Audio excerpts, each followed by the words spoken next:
This is Real News Media TV, coverage you can trust. Please like, share, subscribe, and hit the notification bell. Select all for daily news updates. Manchester man charged with robbery and illegal possession of firearm. Javon Smith, otherwise called Solji, a 22-year-old laborer of Effort District, Clarendon, was arrested and charged following an incident in Top Lincoln District, Manchester on Monday, February 22. Smith was charged with robbery with aggravation, illegal possession of firearm and ammunition, and assault at common law. Reports from the Mandeville police are that about 9:10 p.m., both complainants, who lived at the same apartment complex, arrived home and went to their respective apartments. Shortly after, one of the complainants heard strange sounds coming from the back of the building and went to investigate. He reportedly saw three men coming from the other complainant's apartment, two of which had firearms. The complainant, who is a licensed firearm holder, challenged the men and one of them was shot. The men, however, escaped in the area. The other complainant was found inside his house with his hands bound and his mouth duct taped. Smith later turned up at the hospital with gunshot wounds and was treated. He was subsequently charged following intensive investigations. His court date is being finalized. 16-year-old held, gun seized minutes after promoter is killed in Portmore.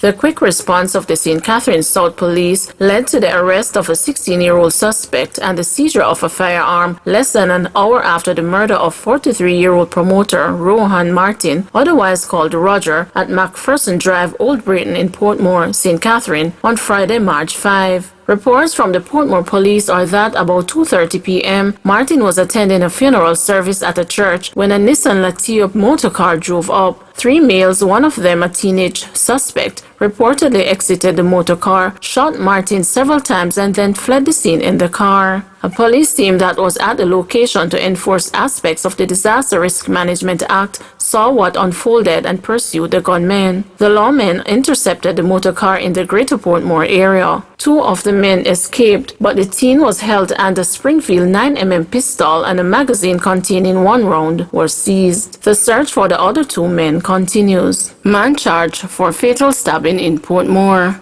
The Portmore police have charged 39-year-old Devin Wedderburn of Robin Way, Helsha, St. Catherine, with the April 14, 2019 murder of a man in the parish. The deceased was identified as 21-year-old Kevin Lee of Sandhill Circle, Helsha, St. Catherine. The police report that about 9:15 p.m., Lee was at a party when he was confronted by Wedderburn and another man. Both men allegedly used a knife to inflict several wounds to his upper body and abdomen. He was taken to the hospital where he was pronounced dead. Wedderburn was arrested on Saturday, February 27 and was charged after a question and answer session on Friday, March 5. His court date is being finalized.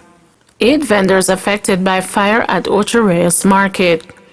8 vendors at the Ocho Rios Market lost all their goods in a fire that destroyed several stalls at the facility on Saturday night. The St. Anne Fire Department reported that a call was received shortly before 10 p.m. and that a unit from the Ocho Rios Fire Station responded immediately. Another unit from the St. Anne's Bay Fire Station assisted in the operation. The blaze was extinguished within an hour. When the news visited the scene this morning, a cleanup operation was underway, with several vendors assisting workers from the St. Anne Municipal Corporation with the effort. District Officer of the St. Anne Fire Department, Wilton Pettigrew, indicated that the cleanup hampered the department's effort to ascertain the cause of the fire. Meanwhile, a snack shop vendor, who gave her name as Empress Hooks, told the news that nothing was saved. "I lost everything. I used to sell liquor, snacks, everything. It was a little snack shop," she reported. She said because of the nightly curfew, she was unable to leave her home to try to save any of her belongings. "I couldn't tell what happened because we went in curfew hours. We get the call, but we could never run out neither because through the police them, we have to be careful. You understand me?" Mayor of St. Anne's Bay, Sidney Stewart, along with several councillors and officers of the municipal corporation, visited the scene Sunday morning amid cleanup operations. He told the news that the municipality Authority will be moving urgently to help the vendors get back on their feet. It was really unfortunate what took place last night. 8 people were affected, 8 shops as I understand, so we are offering the 8 people a temporary space in the car park, Stewart said. 44-year-old woman charged with shop breaking and larceny. 44-year-old Tisha Hawaii, otherwise called Trisha of King Street, Port Antonio in Portland, has been arrested and charged with shop breaking and larceny following an incident on Wednesday, March 3. Reports are that about 8 p.m., the complainant securely locked up his shop and went to bed. About 3 a.m., he was awoken by a friend who lives with him and was told that a man and a woman were seen leaving his shop with a black bag. The complainant made an alarm, and shortly after, a female was seen in the Johnstown area carrying a black traveling bag with several items in it. Checks were made and the exact items that were taken from the shop were reportedly found in the bag. The matter was reported to the police and Hawaii was subsequently arrested and charged. Her court date is being finalized. Teenager charged with stopping cop 14 times on highway. A 16-year-old boy has been charged with allegedly stabbing a policeman some 14 times in an encounter between the two on the Maypen leg of the P.J. Patterson Highway last Sunday. The identity of the teenager was not released because of his age. He has been charged with wounding with intent, assault with intent to rob, and illegal possession of firearm. According to the police, the teenager was charged following a caution statement that he provided to the police in which he allegedly admitted to the crimes. He is to appear in court on Tuesday, March 9. It was reported that sometime after 3 a.m. last Sunday, the cop who is stationed in St. Catherine was on his way to work when he picked up a puncher on the toll highway. Further reports are that while the officer was changing the tire, he was pounced upon by an armed man. During an altercation, the lawman, while being viciously stabbed, managed to disarm the attacker of an illegal firearm and subsequently drove himself to the hospital for emergency treatment. His attacker managed to escape, but following an intense police probe, the suspect was arrested and later charged. Jamaican dancehall producer charged with scamming an 88-year-old U.S. man. A popular Jamaican dancehall music producer was arrested last week in South Florida for allegedly scamming an 88-year-old man of $63,000 US. The owner of the label Papi Don Music, Dante Johnson, has been charged with criminal use of personal identification, bank fraud, and grand theft of a firearm. The 25-year-old Jamaican has since been released on bond in the U.S. However, the Broward County Sheriff's Office said a further probe is ongoing as it is believed that the Jamaican scammed a total of $300,000 US from 17 other elderly persons across the U.S. In relation to the charges now laid against Johnson, it is alleged that the elderly man believed he was paying taxes for Publishers Clearinghouse sweepstakes winnings in advance. He deposited $63,000 US into 2 separate bank accounts. When the winnings were not forthcoming, family members of the elderly man filed a police report in October of last year, and a probe was subsequently launched.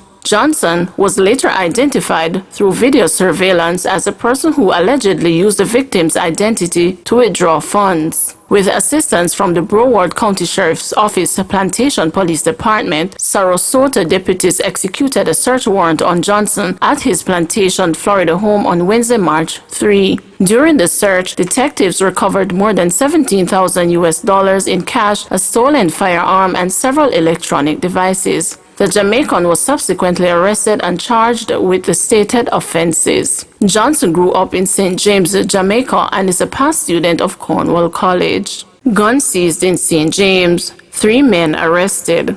The police are reporting that a firearm as well as several rounds of ammunition were seized in Tenement District, Salt Spring in St. James on Saturday. They say 3 men were arrested in relation to the seizure. The police report that about 4:10 p.m., a team was on patrol in the area when they observed a group of men acting in a manner that aroused their suspicion. The men were accosted and the area searched. According to the police, a Glock 9mm pistol containing 12 9mm rounds of ammunition was found hidden among a pile of rocks. The identities of the men taken into custody are being withheld pending further investigations. 723 new COVID-19 cases and 7 deaths all in one day. The Ministry of Health and Wellness has announced the recording of 7 COVID-19 related deaths locally over a 24-hour period up to Saturday afternoon. The deceased are a 73-year-old female from the corporate area, an 85-year-old female similarly from the capital city, a 73-year-old male from the corporate area, a 55-year-old female from St. James, a 62-year-old female from St. James, a 61-year-old female from St. James, and a 78-year-old male also from St. James. The ministry, in advising of the 723 new cases of the virus over the same 24-hour period, said the batch brought the total number of confirmed positive cases nationally to 26,026. The new cases include 290 males and 409 females, with sex being investigated in 24 cases. The ages among the new cases range from 7 months to 95 years. The cases were recorded as follows: Kingston and St. Andrew, 265, St. Catherine, 141,